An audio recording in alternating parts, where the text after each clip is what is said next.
Inupiaq, Atira Stasie Maxwell, Inupiaq Orunga. That is my native language. I said, good morning, everyone. My name is Stasie Maxwell, and I am Inupiaq. So I understood that the attire for this was business casual. As you can see, I'm wearing a hoodie. I have my meadow pants on, and so this is my business casual. My professional attire, you can see in this photo to the lower left, is generally quilted overalls, 2 socks, and some waterproof boots. So that's my professional attire. So this is the land where I get to work, known as Vesper Meadow. On the left there, you can see that the riparian creek area was degraded due to cattle and agriculture. And so with just a few years of many hands of community-powered restoration, the creek area is being restored with willow, red alder, and other native plants to bring it back to an upper wetland meadow. So on the right is a photo of goose, which is Siletz for camas. It's a first food of Native people. And it's a real pleasure to work here. It's my first work in the field. Prior to that, I had a lot of office experience. And it's very different working in the field. I definitely don't get my nails done. I don't wear makeup. And I often get sunburned. But it's really beautiful work. And I get to work with a lot of amazing people. So I also wanted to start off with some gratitude. I wanted to ask Tom and Lauren, any students that are helping put on this event, any of the staff members that have so quietly brought in lunch, people that are doing, film and Zoom work, please stand so we can recognize you.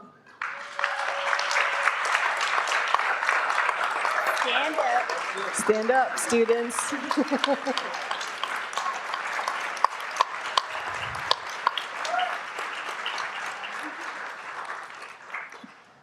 Thank you. I still do a lot of event organization, and it takes a lot of work to make things appear to run smoothly. So I always like to recognize everyone that's behind the scenes. There's also a lot of people that aren't here, people in HR and, that are paying the bills to make this happen. So there's a whole network of community that puts this on. I also wanted to just ask, how's everyone doing? We're on the 3rd day of the conference. I very consciously wanted to make my presentation very me. And so I've been out of academia for a while. I do not have a master's. I don't have a PhD. But what I do have behind me is thousands and thousands of years of ancestral knowledge.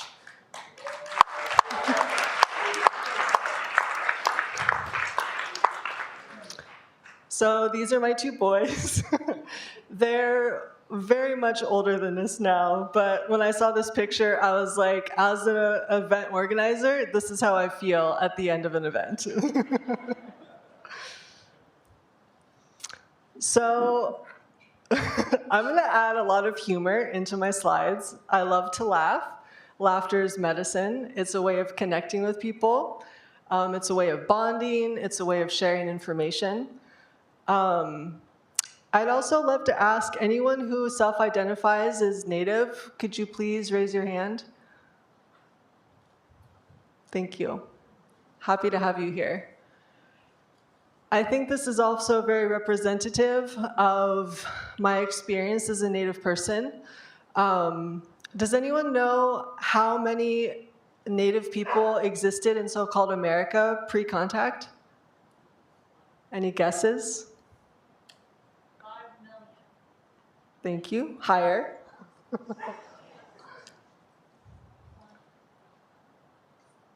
20 million. Oh, yes. More than 20 million.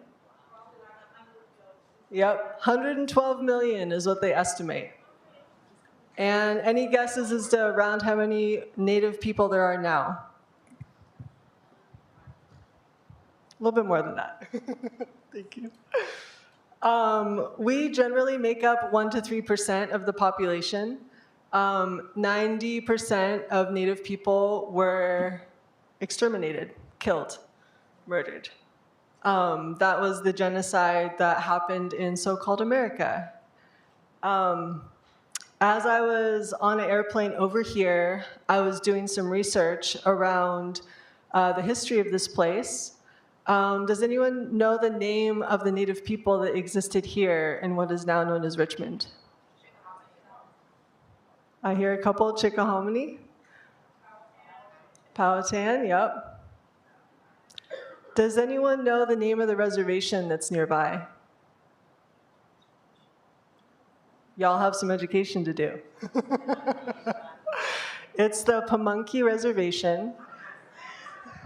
Yes, thank you. I learned that it's one of the oldest reservations. It was established in 1646. And in contrast, I came, from what's now known as Oregon on the West Coast. I know that where I live, Native people were removed forcibly in 1856. So that was almost 200 years after the Pamunkey Reservation was established. So I was kind of tripping out on the airplane. It was a full day of travel. And I was thinking about how long it took settlers to cover this land with genocide from the East Coast to the West Coast, and how little time it took me now to fly over to the East Coast here. It was also really emotional. This is some of the ground zero of where settlers came and started the genocide. And so walking around Richmond, seeing these colonial-style buildings, looking up the statistics of how many Native students are at VCU. Does anyone have a guess of how many Native students, the percentage at VCU? Less? Less than 1%. So like I said, Native people generally make up 1% to 3% of the population, and that's by design. So one of the things that I have a complicated relationship with land acknowledgements. If it's the only thing an organization says as a rote thing, I don't like them. If an organization doesn't even have a land acknowledgement, ironically, I get a little pissed off because it's the least you can do. One of my favorite Indigenous academics, Dr. Ketcher Riesling, Baldy, I believe, has a really great YouTube video about land acknowledgements. And beyond a land acknowledgement is taking action. So I wanted to include a QR code. This will take you to the Pamunkey Indian Tribe PayPal page where you can donate to the tribe. One of the other things I learned while I was building my presentation was that Virginia sucks.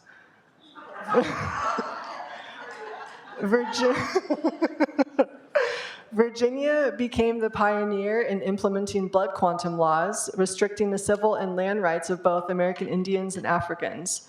The rules were crystal clear. Half Native ancestry meant one was labeled as mulatto and not Native, and 1/8 African ancestry resulted in being classified as Black. So, we didn't call ourselves Indian pre-contact. And unfortunately, being Native comes with rights now. Tribes have been terminated by the federal government. They've had to fight for restoration. So if you ever see a powwow that's called a restoration powwow, it's recognizing when that tribe was reestablished and had their rights returned to them.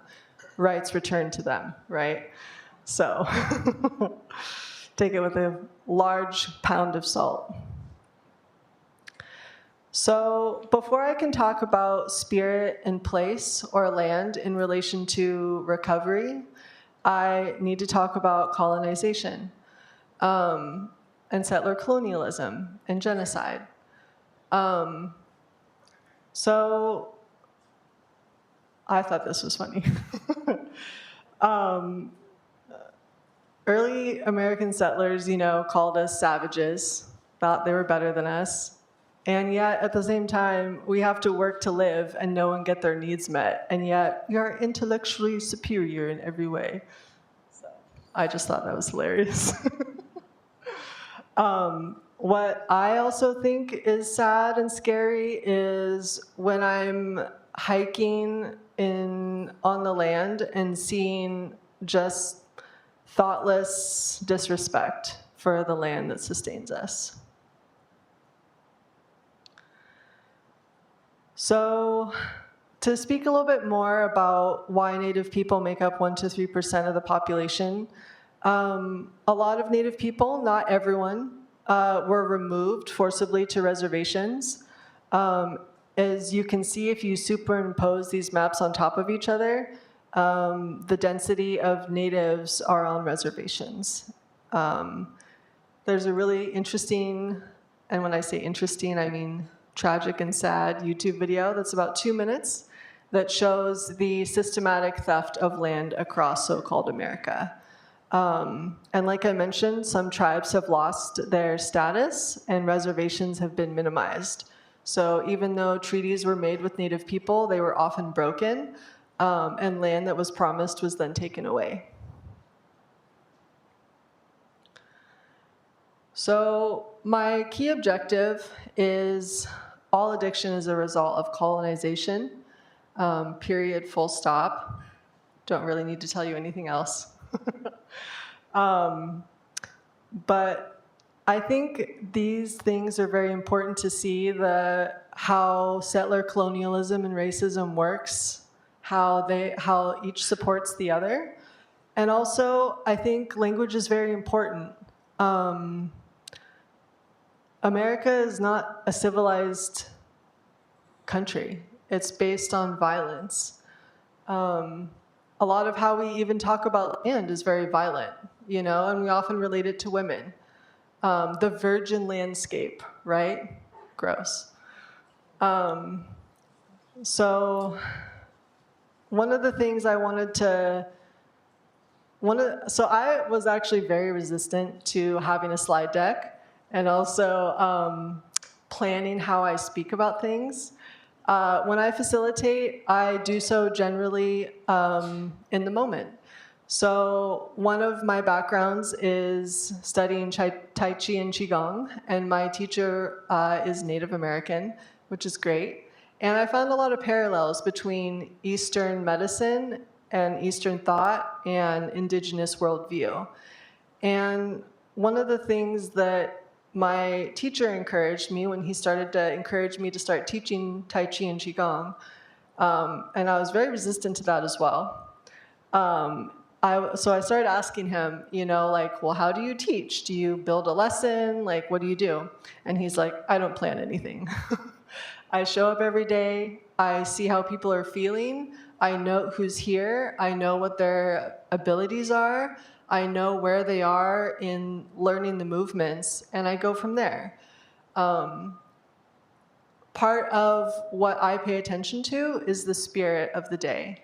So, for example, to put this in a little bit more context for everyone, prior to today, we had a couple days of blue skies, some sun, and today it's a little overcast and cloudy. And so the energy of the earth is different today, and that impacts us, right? Some of us, when we move perhaps from a real sunny place to a place that has much more rain, we experience depression, and we may not even be conscious of that until we start talking to a therapist, talking to a friend, or maybe we know that because we just love the sun and all of a sudden we don't have it.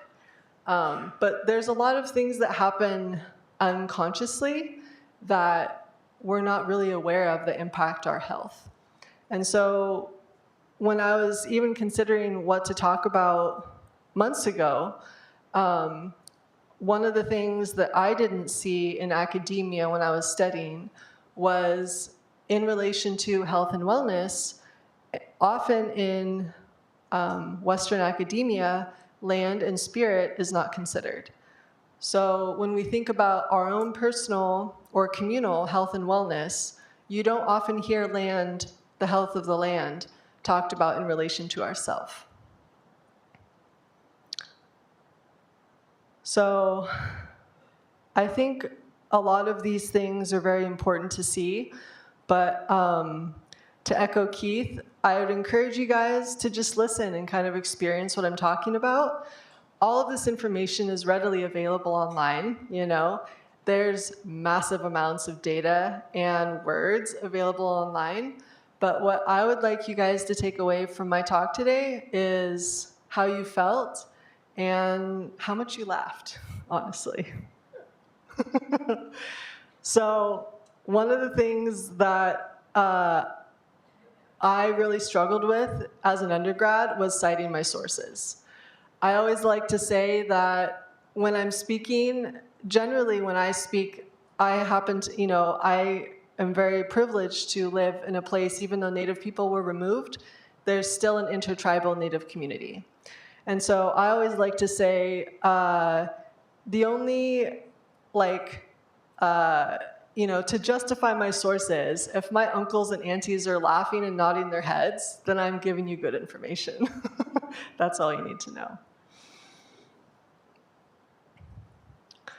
So to start talking about spirit and land in relation to health, I wanted to have a lot of pictures.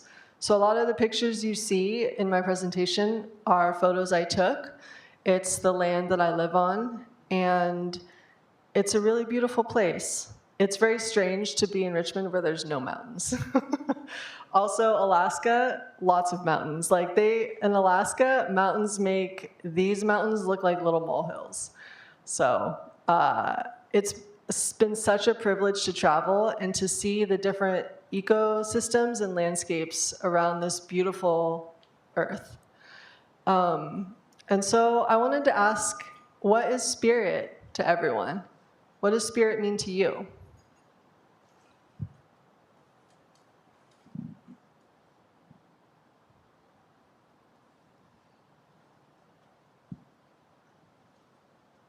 Thank you to the mic runners. The energy in me and the energy around me. I love that, thank you. Anyone else? What does spirit mean to you?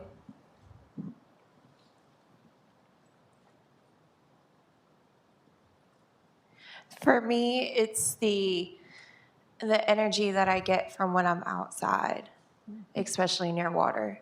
Yeah. Thank you. I saw a hand back there, yes? Means the ancestors. Thank you. Yes, I love that. Speaking of ancestors. It's the gift that we give ourselves and each other. I love that. Yes, it's a gift. And it's reciprocal.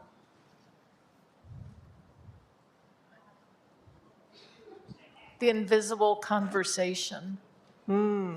Yes, love that.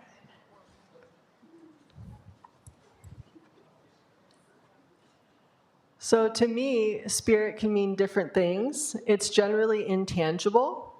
It can kind of be a very similar thing to my energy. However, it can also be the spirits of a place. So one of the things I'd encourage you to kind of look for in my photos is, what's the spirit of that place? You know, forest, meadow, desert, water, they all have a different energy, right? And so they'd have a different spirit. One of my friends shared with me that when she travels, she does a lot of driving, and she said that when she comes to the top of a new mountain or she drops down into a valley, she introduces herself to that place. And she reassures this place that she's here for a good reason. She thanks the spirits of that place for allowing her to travel safely, and she tells them how beautiful they are. You know, you are beautiful. Thank you for letting me be here. So I also wanted to talk about, I'm going to do a little contrast here. So Dr. Terry Cross is Haudenosaunee, and that's on the left there. And on the right is Maslow's hierarchy of needs. If you do a little research, it looks like Maslow spent some time with Siksika, which I believe is Lakota. And so, like a lot of things, you know, Western world is a baby in the whole span of history, right? So a lot of knowledge that the Western world discovers is actually from the knowledges of people that have been around for thousands and thousands of years. So one of the things I like about Dr. Terry Cross's example here, first of all, is that it's circular. There's a lot of circular and circle symbology with a lot of different Native tribes, and that's very different than a hierarchy. I think one of the things that I like about the circle is that spirit is in everything. It's the center. In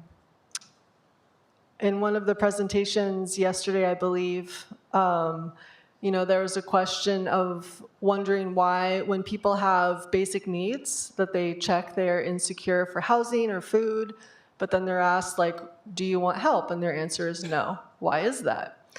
And I knew for myself immediately the reason why I have sometimes, like, not asked for help or denied help is I would rather suffer than be unseen by someone who doesn't understand me and is going to cause me harm.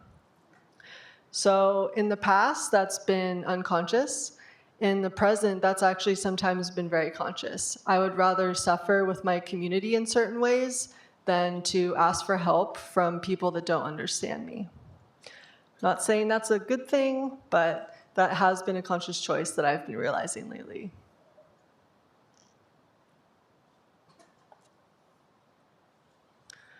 So here are more examples of an Indigenous form of wellness, all very circular.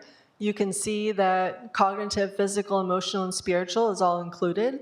You can see in the example on the right that environmental is also included. So often land is included in individual or community forms of health and wellness. Because a lot of Native people don't, traditionally pre-contact, we did not distinguish ourselves as separate from land. We understood very clearly that we are of land, we are of water. These are the things that literally keep us alive. And so, you know, that's across different Indigenous people. I have found that to be true. I'd also like to take a moment to just recognize, you know, that these are all kind of different ways to express very similar things. There are over 574 federally recognized tribes. That does not include tribes that are not recognized by the state or the federal government. So that means there's over 500 different languages, there's different cultures, there's different ways of seeing things. However, when a people are very connected to land and place, I've also found that it means there's a lot of key similarities across different cultures and languages. One of the reasons that removal was so devastating to Native people is because language and ceremony and diet is always tied to place. It's very place-based. And so when you remove a people to a different location, you can imagine, you know, this is before cars. So in Oregon, so-called Oregon in particular, Shasta, Takelma, and Lakgawa people were removed about 5 hours by car into North Oregon onto the coast. And so they're being removed from mountains and meadows to by the coast. Different ecosystem, different foods, different weather, different climate. And so it's like, you know, it's like taking a fish out of water and putting it on land. And so again, those were by design. That was done with the design to kill us, but they did not succeed entirely. So I'm going to take a minute to talk about worldview, which I think is very important. Indigenous worldview is very different than dominant worldview. So I think a really cool statistic that I read from Four Arrows, who's an Indigenous academic, is that the current dominant worldview, which we could call Western worldview, has been around for less than 1% of humanity.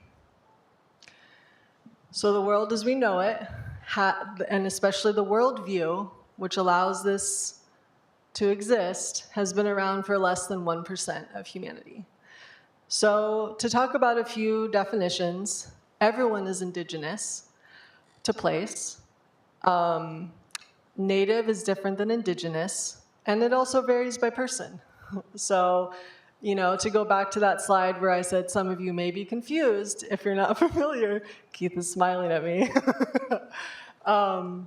If you're not familiar, with Native American history, then you might be a little confused, and that's okay. I would ask you to just sit with that confusion. But again, we're all indigenous to place. Prior to colonization, all of our ancestors were very tied to place. Before we had buildings like this, before we had grocery stores, before we had pharmacies, nature was all of that for us. It was our grocery store, it was our pharmacy, it was our clothing store, and we were very connected to every aspect of our being, right? Does anyone sew their own clothes? Raise your hand if so. Awesome, love that. Does anyone have a garden where 90% of your food comes from? Does anyone hunt, harvest, grow 90% of your food? I don't even raise my hand, right? One of the things I learned was that, up in Alaska, some families still hunt, gather, subsist up to 85% of their diet, which I think is really cool. But it's also by necessity, right? If you live out in the bush, my home village that my people come from is on the Norton Sound, and as far as I understand, it's only accessible by bush plane and by ocean. So, it's really funny even to be here in Richmond. My hometown is a lot smaller. When I moved into a town that was 300,000 people, suddenly my commute was 30 minutes, and I was like, I'm dying. How do people do this? But some people have 45-minute commutes, an hour, 2-hour commutes. Has anyone had a 2-hour commute in your life? Wild. I don't know how you guys do it. We live in such what a time to be alive, right? What a time to be alive. So to speak a little bit more about worldview, has anyone ever invited you to see land as relative? So to kind of touch back to what I mentioned of how for a lot of Native people, pre-contact, there was not a distinction between ourselves and the land.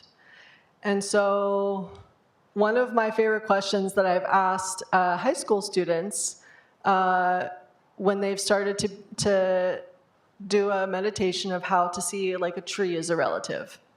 That's pretty accessible to them. They think it's really cool. Their eyes light up. They've never been invited to think like this. And so, however, when I ask them, can you see a computer as a relative? There's a lot of hesitation. Everything here still comes from the earth. That just kind of blows my mind, right? Has anyone ever made a computer by hand? Really? That's awesome. You've pressed the plastic and everything? Okay. But you've built the parts together. That's cool. I haven't done that. And so it just is mind-blowing to me that this all comes from the earth, because it doesn't really look like it, right? And that's why this world does not facilitate seeing land as relative, right? Can I say this is my grandfather? No. And I think one of the cool things that the high school students shared was that if they had handmade a table, yes, they could see it as a relative. If they had harvested the wood themselves, milled it, sanded it, created the tools to mill it, right? Then they could see it a little bit more. They could see the spirit in it. Can we see the spirit in this? Does it feel like this has a spirit? No, not really, right? But it still comes from the earth. I'm not trying to say we should see this as a relative, right? But I share this to try and help see how much our worldview has shifted and why worldview is so important and why worldview continues to cause trauma and disconnection. So some other aspects of worldview that are very different from Indigenous worldview and Western worldview, I really love this we leave and we return. You know, especially as addicts and alcoholics, we've all lost people, right? And even aside from addiction, we die at some point. We've lost parents, we've lost brothers, we've lost children. And a lot of what's been taken from us is our grief rituals. One of the things I love about Indigenous worldview is that time is not linear. Ancestors being among us, accessible to us in some form, eases some of that pain of passing over. My Inupiaq people, when a child is born, grandparents often name the child, and they will often wait to name the child until they recognize which ancestor has come back. So I'd like us to take a moment to honor our ancestors today. And take a moment, I invite you to close your eyes if you like. You're also welcome to keep them open. But I'd like you to first imagine your parents, and then your grandparents, and then your great-grandparents.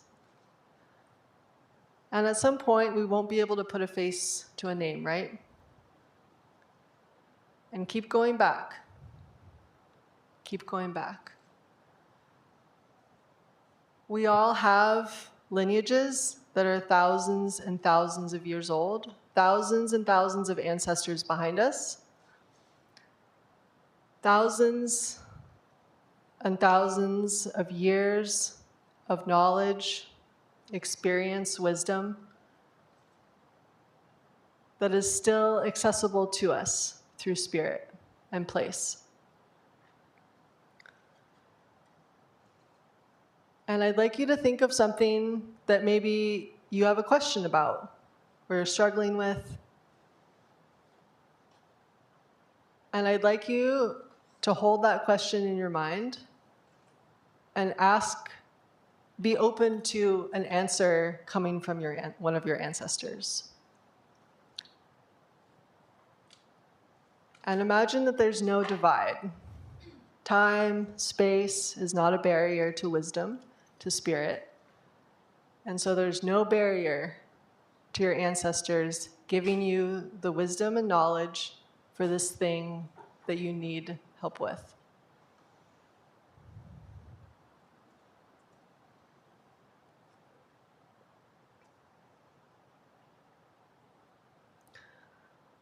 And regardless of whether you have an answer in the moment, keep that question, that openness to an answer coming to you in the time that they choose.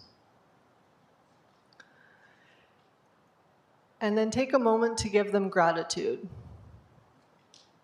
Give them gratitude for their life, their struggles, their successes, their life. They lived their life so that yours could be here today. One of my favorite quotes in Indian country is, "We are our ancestors' wildest dreams made manifest." So you are your ancestors' dream.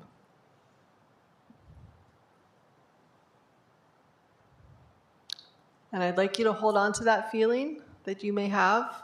And when you're ready, you can open your eyes again.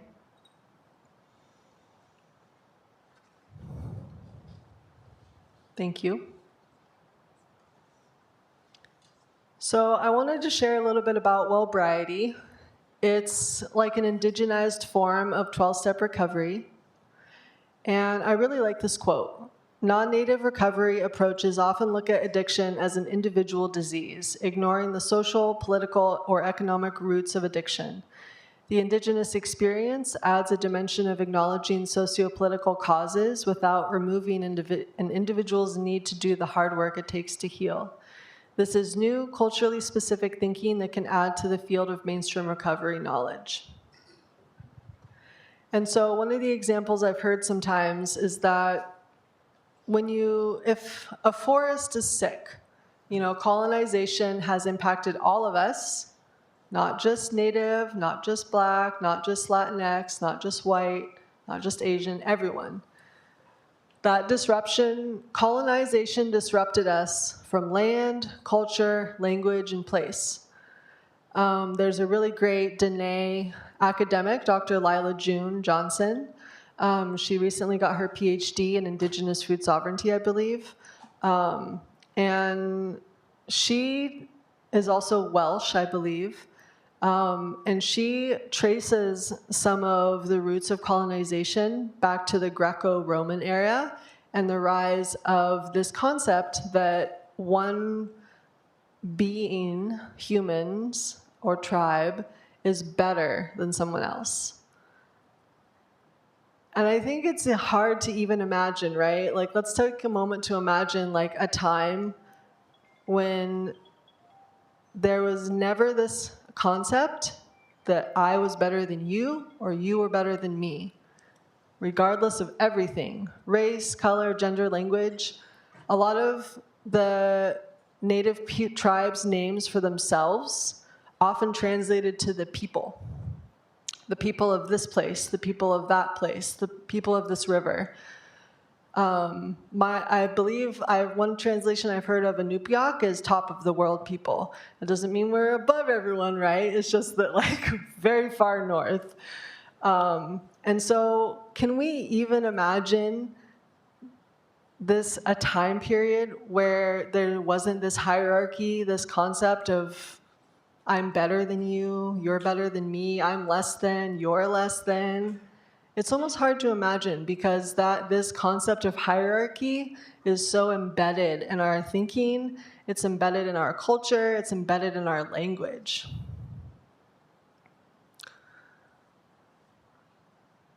So I'm going to shift a little to land or place.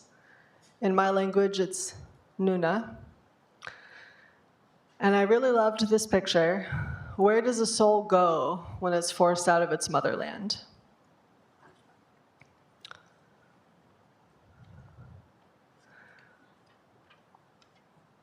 Also my children, when they were younger. And I recently started going to therapy. It's been life-changing, I love it. And this just cracks me up. It all started when Columbus set foot on our land. I also like this, conversations around the outdoors without the voices of Black, Indigenous, and other people of color are not only problematic, but they're boring too. People of color, we know how to have a good time. So to continue with this thread of we are not separate from land, our health is not separate from the health of the land, I wanted to show some pictures of not just my voice, right? So violence against our land is violence against our bodies. Our bodies are the land. The river is something special for us here. When the river is healthy, our people and our community are healthy. Has anyone ever drank water directly out of the ground? Yes, love that, awesome. How many of us know a place where we couldn't drink water directly out of the ground? Yeah, very sad, very sad.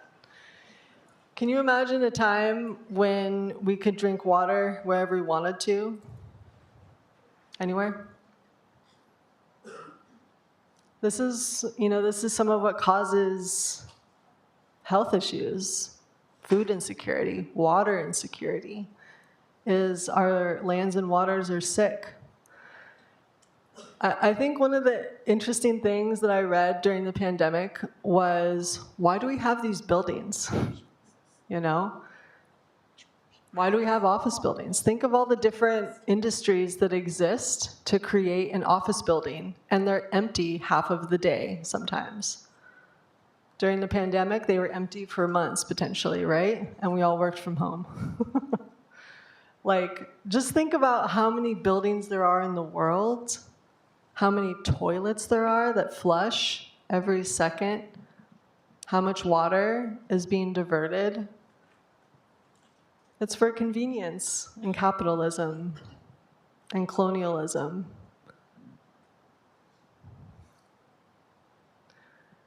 This is what makes us sick. Anyone live in a place with asbestos? We extracted that to make ourselves sick because we didn't know, right? So colonization takes things from people, and it has taken, I really want to be clear that it has taken things from white people too. Dr. Lila June talks about how the Salem witch trials, right? Who's more scary, the witch or the people that are burning them? Witches are just medicine women who know native plants, cycles and seasons, and how to work in harmony with them. I have a really good book that is about kind of the history of women, the female body, feminine knowledge, and it talks about how in Europe, a lot of medicine used to be with women. That knowledge was with women, female-bodied people. And Europe is where men started, the patriarchy took that from women. And now when I think of medicine personally, I often think of it as a male-dominated industry. A lot of doctors were men until not that long ago, right? And so the patriarchy took that from women. Some of the other things that colonization takes from people, it takes land. It takes our children. Has anyone heard of the native boarding schools? Kind of sounds nice, right? Boarding school doesn't sound as violent as it was. Native children, so it was legal to take Native children from their families until 1978. I was born in 1984. So a lot of these boarding schools are actually still up and running. Native students still go to these schools, the same place where Native children, their hair was cut, they were forced to wear not their own clothing. They were punished if they spoke their language. They were sexually and physically assaulted, and they were murdered as well. If they tried to run away, they were hunted down and brought back. One of the things that I learned about through one of my older son's father, he got his PhD at UC Davis. And there was a protest at UC Davis over a decade ago, probably closer to 2 decades ago, because the Native students at UC Davis found out that there were more bones of Native people than there were living students on campus. So our bodies are stolen, our bones are stolen, they're kept in museums, we're studied, right? Indigenous people aren't the only people studied. Our skeletons are not the only skeletons studied. As you can also see here, like we were named. It says, I am Numu from Paya Huna, I don't know how to say this, Paya Hunadu. I'm not Owens Valley Paiute. That's English. It's not my name for myself. Inupiaq, that's our people. That's our name for ourselves. But not all Native people have their name. They're given a colonized name. Our forms of government were taken. Our two-spirit, non-monogamy, was taken. One of the Native directors at Southern Oregon University has shared that she has read personal accounts of Native people, Native men, were forced to choose one wife. They were only allowed to legally be married to one wife. And they were in agony over which wife to choose because they loved all of their wives equally. They wanted to care for all of their wives, but they weren't allowed to. Our forms of love, marriage, everything was taken. Land, ceremony. It was illegal for Native people to practice ceremonies again until 1978. So recent. So recent.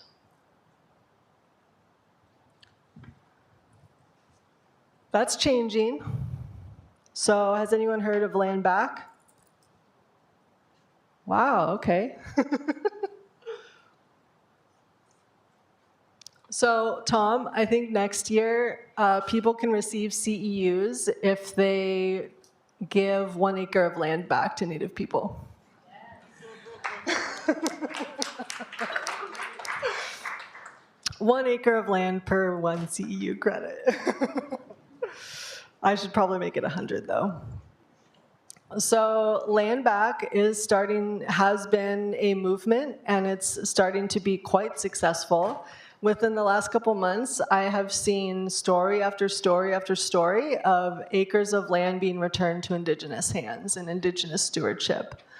So with land back comes culture back, language back, ceremonies back. Everything comes back with land and water. Like I said, a lot of Indigenous knowledge and ways of being are very tied to place. And so place is important. A lot of, national parks were homelands of Native people. So I learned that, Yosemite National Park, I believe, was our first national park. And the year before Yosemite was established, Native people were removed. So I would encourage you guys to learn about land back, to support land back. It's really transformative. I would encourage you guys to become connected to land, become connected to place. Does anyone know of any land restoration efforts happening in the Richmond area or in your area? So I would encourage you guys to get connected to land. One of the programs that I'm developing at my primary job, which is Vesper Meadow, which is land restoration work, but I bring in Indigenous worldview. And my tagline for the program is called Healing Landscapes Program. My tagline is that when we heal the land heals us. And so it's that relationship. And I think land and, I would really encourage you guys to be active. Does anyone have a hands-on hobby? Raise your hand if you have a hands-on hobby. Awesome, awesome. I'd love to see everyone have a hands-on hobby. I think working with our hands is really important. Creating things is really important. And it's really easy not to, right? I love to knit. So if you guys saw me over the course of the last couple of days, I was wearing a real flamboyant knit sweater.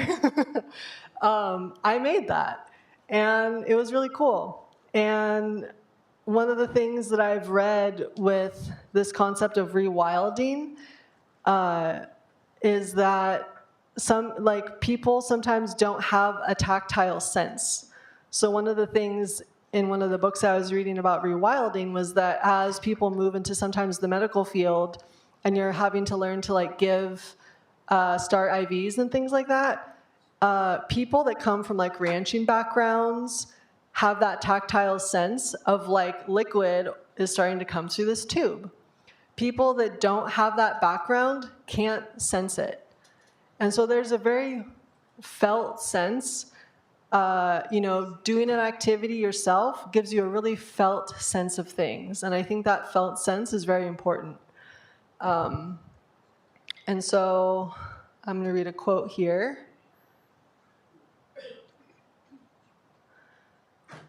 Non-Indian attempts to reduce Indian culture, especially spirituality, to simple explanations is also vexing to many Indian people. Indians wonder, why do they ask so many questions? Or why do they always want to explain everything? Whereas non-Indian Americans tend to take it for granted that everything can be understood if one has enough information. And furthermore, that it is generally important to understand things. Indian people do not necessarily share this view. In fact, many Indian people do not assume that all things are understandable. They do not assume that all things have a predictable, consistent nature, which can be rationally explained. The questioning of non-Indians may strike Indians either as idle prying or as rather silly attempts to force the world to conform to rationalistic explanations. The potential for miscommunication and mutual frustration is thus enormous. So this kind of goes back to worldview, right? So when I say that I feel unheard or unseen, for example, I recently learned that in my area, there's going to be an Amazon distribution center. So I know that means that land is going to be bulldozed, it's going to be razed to the ground, there's going to be concrete, that means materials have been extracted to create this super center, right? It's going to take up a huge amount of space, and that just makes me sad. Like, again, if we can imagine, it's one thing for me to tell you that all of our ancestors used to have no distinction between ourselves and the land. It's another to live that, right? Do you guys think that we could maintain this world as it is if we saw ourselves as indistinguishable from land? Would we keep extracting the way that we do? No. And so this is my point again, that worldview, I've really become very interested in worldview and language. And I think returning to indigenous worldview would be really beneficial to our physical, mental, emotional, and spiritual wellness. So as we destroy the ability of the earth to sustain us, we lose our ability to address the chronic needs of the poor, the hungry, and the landless. That's my mother there in one of the lower pictures picking huckleberries. It's one of my favorite pictures of her. It's a real beautiful place, just huckleberries as far as the eye can see. This upper right-hand picture is me picking black raspberries. That's duck eggs there in the lower picture. One of my favorite plants, fireweed, is very common up and down the West Coast, has these really beautiful pink blooms, and when you put it in vinegar, it turns that beautiful pink color. So I'm going to start moving through my slides a little quicker. In some native languages, the term for plants translates to those who take care of us. Who's heard of the book Braiding Sweetgrass? Awesome. If you haven't read it, I highly recommend it. Robin Wall Kimmerer is a citizen Potawatomi Nation. She is also a botanist, and she really blends really beautifully indigenous worldview with Western science. And I really love this picture. In this jungle, there is a very pure wisdom and full of medicine. So the next time, has anyone been surrounded by nature in the last week? Surrounded by nature completely? Awesome. I would encourage you to. I would love to invite you all that within the next month to have yourself be completely in nature. Doesn't have to be by yourself, it can be with other people, but don't see any sign of buildings, no concrete, no nothing. And ask yourself, how do I feel here? what's the energy here? What's the spirit of this place? How do I feel here? And you know something, growing up also on the West Coast, I was very lucky to grow up in a beautiful place, rich with nature. Not a lot of tall buildings. I think the tallest building in my hometown is maybe like 10 floors, if that. So because of that, it did not occur to me that some people are scared of nature. Is anyone here scared of being in nature by yourself? And it's okay if you are. That's awesome. Very cool. Well, if you're not scared of nature, get out in nature. Be surrounded by it. So Native Wellness Institute is a really cool organization. There's tools to help with health and wellness. I really like this trauma web. What are all the different traumas that impact you? Do these traumas exist in your family? Because then they impact you if your parents haven't broken that chain. One of the other aspects I love about Indigenous worldview is dream time. A lot of things come to us through dreams. There once was a man who forgot he was a lion, and that forgetting almost destroyed him. He made a promise to the child inside of himself to never forget again. He remembered that imagination is more important than knowledge, and that our reality and our future begins with a dream, and that sometimes we have to protect those dreams as fiercely as lions. So I would like to leave you with a quote in my language. I'm still learning my language. I am not fluent in my language. Ataramik enukusin atu glugu eluak tuakun. Probably wildly mispronounced that, but you know what? My ancestors are happy that I tried. So that means always use your life energy positively. I really love that. And so I think, if I had a takeaway for you from everything I've shared, is that colonization has taken things from you that you are not even aware of. And so I would encourage you, I invite you, your ancestors invite you to learn your languages, visit your ancestral homelands, learn about your ceremonies, be in community, learn about your culture. One of my goals for myself is to be able to introduce myself in all my ancestral languages. I've started to learn Gaelic. It's a really beautiful language. And I think there's a lot of wisdom embedded in these languages that have been around for thousands of years. In Gaelic, it doesn't literally translate as I am sick. It translates as sickness is upon me. And so even with that, we don't identify ourselves as sick. It's something separate from us that can be removed from us. And so I think there's a lot of wisdom in our ancestral lineage, and I invite you to explore that to benefit your own health and wellness. Thank you.